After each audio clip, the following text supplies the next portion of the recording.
All that time I was gone. It's as if I went to sleep for a year. And when I woke up, the world's fallen apart. HBO's fantasy drama series Game of Thrones is back for a 4th season. Adapted from George R.R. Martin's series of fantasy novels, the TV show has an exceptionally broad international fan base. We caught up with Peter Dinklage, Pedro Pascal, Sophie Turner, and other cast members at the new season's Lincoln Center premiere.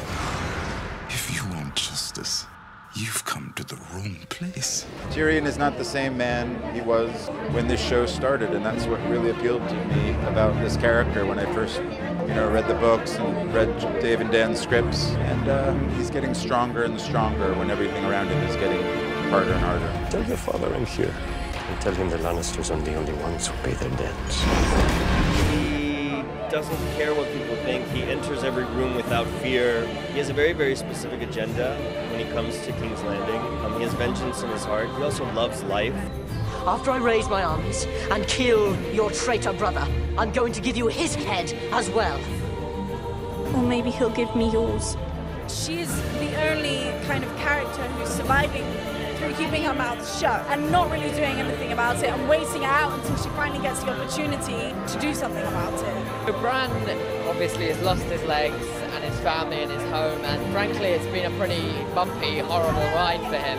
But what he does have is these interesting, mystical side to his character. He protects and looks after Bran, who can no longer use his legs, and Bran is heading north to see if he can have his legs repaired, basically.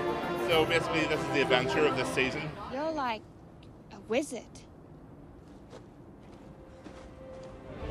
He's been born into a patriarchal family that really despise him and everything he stands for. And I think he's a very, very damaged soul, and he's working on it. But there's always going to be something about him that's got a little bit of unease to it. Obviously a huge power shift since the repercussions of the Red Wedding. Those play themselves out really, and there's going to be several high points, I think. There are no limits with this show. So I think whatever I tell you, your expectations will just be blown into the stratosphere with actually what you'll see.